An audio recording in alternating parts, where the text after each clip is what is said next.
नमस्कार विद्यार्थी मित्रांनो, तुमच्या सगळ्यांचं डबल ओ अकॅडमीच्या ई प्लॅटफॉर्मवरती स्वागत आहे. तर आजच्या व्हिडिओमध्ये आपण पाहणार आहोत स्टाफ नर्ससाठी किती वॅकन्सी आली आहे DHS आरोग्य विभागामध्ये, ज्याच्यासाठी इलिजिबिलिटी आहे GNM. त्याचा सिलेबस काय असतो आपण हे आजच्या व्हिडिओमध्ये पाहणार आहोत. त्याआधी बघा, आपल्या अकॅडमीमध्ये GNMचे बॅचेस सुरू झालेले आहेत, ज्याच्यामध्ये आपण स्टुडंट्सला पूर्ण फीचर्स देतो, ज्याच्यामध्ये असणार आहे त्यांचं कंप्लीट सिलेबसचं कव्हरेज, त्याचबरोबर PYQचं detail analysis, explanation, e books त्यांना अवेलेबल केले जातील. जे लेक्चर्स आहेत ते लाईव्ह प्लस रेकॉर्डेड फॉर्मॅटमध्ये असणार आहेत आणि स्टुडंट्सला ही संधी आहे की हे लेक्चर्स ते काय करू शकतात, डाउनलोड करून त्यांच्या वेळेनुसार हे बघू शकतात. ओके, जर तुम्हाला या बॅचेसमध्ये एनरोल करायचं असेल तर तुम्ही या नंबरवरती संपर्क करू शकता आणि या एक्झामबद्दल किंवा या बॅचेसबद्दल अधिक माहिती मिळवू शकता.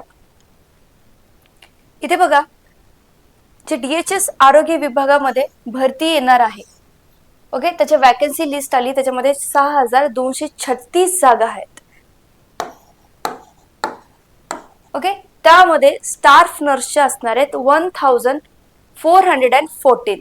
ओके, स्टाफ नर्सच्या जागा आहेत आणि याच्यासाठी इलिजिबिलिटी काय असते, GNM तुमचं झालेलं असं गव्हर्नमेंटच्या याच्यामध्ये जर GNM झालेलं असेल तर तुम्ही स्टाफ नर्स बनू शकता आणि जर तेच प्रायव्हेटमध्ये जर असेल तर त्याच्यासाठी तुमचं BSc इन नर्सिंग झालेलं हवं किंवा GNM झालेलं असेल तरी तुम्ही इलिजिबल असणार आहेत. तर इथे बघा, जी एक्झाम आहे त्याच्यामध्ये किती क्वेश्चन्स असतात, टोटल 200 प्रश्न असणार आहेत 100 आणि एक्झाम किती मार्क्ससाठी असणार आहे तर 200 मार्क्ससाठी असणार आहे. त्याच्यामध्ये 80% जे 80% जर वेटेज जर बघितलं तर ते कशासाठी असतं, टेक्निकल याच्यासाठी असणार आहे आणि 20% वेटेज हे कशाला, नॉन टेक्निकल पार्टना असणार आहे. तर याच्यामध्ये आपण बघतोय जो काही नॉन टेक्निकल पार्ट आहे, ज्याच्यामध्ये इंग्लिश, मराठी आणि जनरल नॉलेज अशाच प्रकारचे सब्जेक्ट असणार आहेत, त्याचबरोबर मॅथ्स आणि रिझनिंग पण इथे असणार आहे. तर याच्यामध्ये इंग्लिश जो पार्ट आहे त्याच्यामध्ये आहे ग्रामर. ग्रामरमध्ये synonyms, antonyms, spelling, punctuation, tenses या सर्व गोष्टी म्हणजे अशा प्रकारचे या रिलेटेडच्या सिलेबसमधले क्वेश्चन्स तुम्हाला ग्रामरच्या याच्यामध्ये विचारले जातील.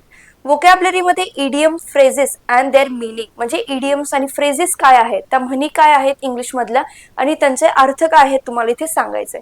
आणि त्यानंतर आहे fill in the blanks in sentences. Fill in the blanks दिले असेल किंवा तिथे आर्टिकल्स ऍड करायचे असतील, प्रोनाउन्स, नाउन्स अशा गोष्टींचे प्रश्न इथे विचारले जाऊ शकतात. आणि सिम्पल सेंटेन्स स्ट्रक्चर म्हणजे एरर डिटेक्शन असू शकतं आणि सेंटेन्स फॉर्मेशनसाठी मोस्ट अप्रोप्रिएट वर्ड तिथे ऍड करायचा आहे तर कोणता असू शकतो, अशा प्रकारचे प्रश्न इथे विचारले जाते.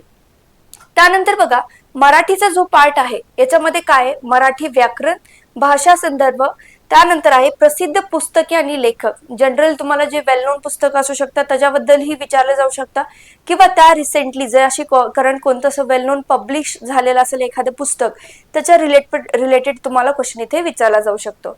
आणि योग्य जोड्या लावा अशा प्रकारचे प्रश्न इथे असणार आहेत. त्यानंतर बघा, जो जनरल नॉलेजचा पार्ट आहे त्याच्यामध्ये सगळंच असणार, हिस्ट्री असणार आहे, जॉग्राफी, पॉलिटीचा पार्ट असेल आणि त्यानंतर काय असेल, करंट अफेअर्स सुद्धा इथे असू शकतं.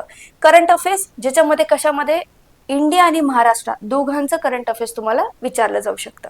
जे हिस्ट्री आहे, इंडियन हिस्ट्री, याच्यामध्ये बघा इथे फक्त सिविक्स दिलंय, म्हणजे याच्यामध्ये मॉडर्न हिस्ट्री असू शकते, एन्शियंट, मेडिवल हिस्ट्री, म्हणजे तिन्ही प्रकारच्या हिस्ट्रीज इथे या याच्यामध्ये विचारले जाऊ शकतात. म्हणजे आता इंडियन जॉग्राफी, ओके, हा इझी पार्ट असतो. जर तुम्हाला एकदा अंडरस्टँडिंग झाली असेल तर तुम्ही याच्या रिलेटेड क्वेश्चन चांगले सॉल्व्ह करू शकता. इंडियन पॉलिटी किंवा इंडियन कॉन्स्टिट्यूशन यावरचे प्रश्न येतात. जनरल सायन्स ज्याच्यामध्ये सगळं असणार आहे, फिजिक्स, केमिस्ट्री, बायोलॉजी जनरल सायन्समध्ये. स्पोर्ट्स आणि कल्चर बद्दल इथे प्रश्न विचारले जाऊ शकतात. Rights to information act 2005, Maharashtra public service act of 2015 आणि information and technology related basic knowledge, IT related कॉम्प्युटरचे बेसिक प्रश्न इथे विचारले जाऊ शकतात. त्यानंतर बघा, लॉजिकल ॲबिलिटी म्हणजेच काय, मॅथ्स आणि रिझनिंगचे क्वेश्चन्स इथे विचारले जाते. Aptitude test, basic arithmetic knowledge विचारलंय. मॅथमॅटिक्स मध्ये जे काही न्यूमरिक, अल्जेब्रा, जिओमेट्री आणि स्टॅटिस्टिक्स बेसिक हायर लेवलचे क्वेश्चन्स इथे मोस्टली विचारले नाही जात. त्यानंतर general science, physics, chemistry, biology आणि एन्व्हायरमेंटल सायन्स. हा जो सगळा पार्ट बघितलाय हा कशाच्या रिलेटेड आहे, नॉन टेक्निकलचा पार्ट बघितलाय, ज्याला 20% वेटेज इथे दिलं जातं. त्यानंतर आहे सिलेबसचं नॉलेज किंवा टेक्निकल पार्ट. त्याच्यामध्ये बघा ॲनाटॉमी आणि फिजिओलॉजी. ॲनाटॉमी म्हणजे जे काही पूर्ण बॉडीमध्ये फंक्शनिंग ऑफ ऑर्गन्स होतं किंवा वेगवेगळ्या प्रोसेसेस फॉलो केले जातात ते तुम्ही ॲनाटॉमी आणि फिजिओलॉजीमध्ये स्टडी करता. मायक्रोबायोलॉजीमध्ये जे काही मायक्रो बॅक्टेरिया, व्हायरसेस, फंगस, प्रोटोझॉन्स हे सगळे असतात याचा रिलेटेड तुम्ही अभ्यास करणार आहे microbiology. Fundamentals of nursing. Okay, त्यानंतर आहे फर्स्ट एडच्या प्रॅक्टिसेस. कोणते फर्स्ट एड्स आहेत, त्याचं इम्पॉर्टन्स काय, या सर्व गोष्टी फर्स्ट एडमध्ये येतात. Community health nursing. त्यानंतर आहे health education and communication skills. Nutrition. Okay, various vitamins, minerals यांचं इम्पॉर्टन्स काय आहे किंवा त्यांच्या लॅक ऑफ याच्यामुळे कोणत्या डेफिशियन्सी होतात अशा रिलेटेडचे क्वेश्चन्स विचारले जातील. त्यानंतर मेडिकल सर्जिकल नर्सिंग. हा खूप इम्पॉर्टंट पार्ट आहे. काही जणांसाठी हा खूप डिफिकल्ट पार्ट पण त्यांना वाटू शकतो, पण हा एक चांगला वेटेज कॅरी करणारा पार्ट आहे. त्यान मेंटल हेल्थ आणि psychiatric nursing. Computers in nursing. Midwifery and gynaecological nursing हा पण एक इम्पॉर्टंट पार्ट असणार आहे. बघा इथे मेडिकल नर्सिंग एक इम्पॉर्टंट पार्ट आहे. मिडवायफरी अँड गायनेकोलॉजिकल नर्सिंग आणि पेडियाट्रिक नर्सिंग. ओके, हे 3 टॉपिक्स आहेत मोस्ट ऑफ द स्टुडंट्सला अवघड जातात, पण जर तुम्ही याच्यावरती एक चांगली कमांड मिळवली तर तुम्ही याच्यामध्ये चांगल्या प्रकारचे प्रश्न सोडू शकतात. तर हा आपण जो सिलेबस बघितला हा कशाचा, टेक्निकलचा पार्ट सिलेबस असणार आहे. तर याच्यामध्ये आपण सिलेबस डिस्कस केलेला आहे. तर तुम्ही जर या बॅचेसमध्ये इच्छुक असाल तर या बॅचेसमध्ये एनरोल करून तुम्ही तुमचं प्रिपरेशन सुरू करू शकता. अधिक माहितीसाठी तुम्ही दिलेल्या नंबरवरती संपर्क करा आणि या बॅचेसबद्दल अधिक माहिती मिळवा. या चॅनलवरती जर तुम्ही नवीन असाल तर चॅनलला सबस्क्राईब करा. व्हिडिओ आवडला असेल तर लाईक करा. थँक्यू.